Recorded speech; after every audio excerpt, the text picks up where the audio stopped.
আসসালামু আলাইকুম। সম্প্রতি তথ্য উপদেষ্টা মাহফুজ আলম মুক্তিযুদ্ধকে ম্যাটিকুলাস ডিজাইন বলে উল্লেখ করে এক মারাত্মক বিভ্রান্তি ছড়ানোর চেষ্টা করেছেন। আজকের এই ভিডিওতে আমরা সেই অপপ্রচারের জবাব দেব। ম্যাটিকুলাস ডিজাইন আমাদের মুক্তিযুদ্ধ কোনো টেবিলের উপর বসে তৈরি করা নকশা ছিল না। এটি ছিল দীর্ঘ 23-24 বছরের শোষণ, বঞ্চনা এবং বৈষম্যের বিরুদ্ধে নিপীড়িত মানুষের স্বতঃস্ফূর্ত এবং সুসংগঠিত আন্দোলনের চূড়ান্ত পরিণতি।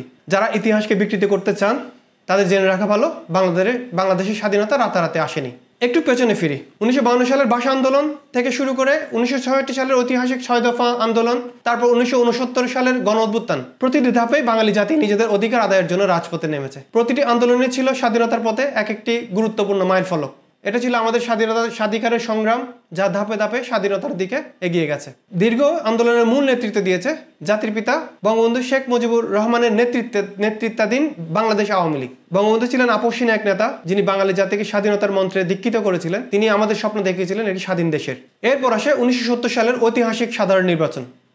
এই নির্বাচনে বঙ্গবন্ধু শেখ মুজিবুর রহমানের নেতৃত্বাধীন আওয়ামী লীগ নিরঙ্কুশ বিজয় ছিল, জনগণের সুস্পষ্ট ম্যান্ডেট।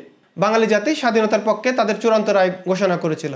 এই জয় ছিল স্বাধীনতার পক্ষে জনগণের পরিষ্কার ঘোষণা। কিন্তু পাকিস্তানি শাসক গোষ্ঠী জনগণের এই রায়কে উপেক্ষা করে ক্ষমতা হস্তান্তরে অস্বীকৃতি জানায়।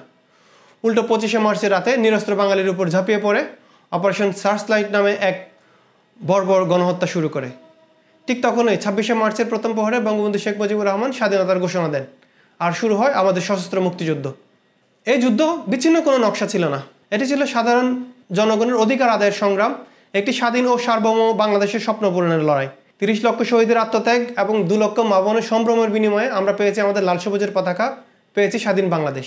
যারা ইতিহাস বিকৃতি করে আমাদের গৌরবময় মুক্তিযুদ্ধকে হালকা করতে চান, তাদের এই অপপ্রয়াস কখনো সফল হবে না। আমাদের মুক্তিযুদ্ধ ছিল ইতিহাসের স্বাভাবিক গতিপথের জনগণের অধিকার আদায়ের সুদীর্ঘ আন্দোলনের চূড়ান্ত ফসল। এই ধরনের অপতত্ত্ব দিয়ে ইতিহাসকে কলঙ্কিত করার যে কোনো প্রচেষ্টাকে আমরা তীব্র নিন্দা জানাই। আমাদের ইতিহাস, আমাদের গৌরব আমরাই রক্ষা করব। আসুন আমরা ঐক্যবদ্ধভাবে এই অপপ্রচারের বিরুদ্ধে রুখে দাঁড়াই এবং নতুন প্রজন্মের কাছে মুক্তিযুদ্ধের সঠিক ইতিহাস তুলে ধরি। এই ভিডিওটি শেয়ার করে ছড়িয়ে দিন, যাতে ইতিহাস আমাদের সবার কাছে পৌঁছায়। আমাদের মুক্তিযুদ্ধ নিয়ে কোনো মিথ্যাচার নয়। জয় বাংলা, জয় বঙ্গবন্ধু।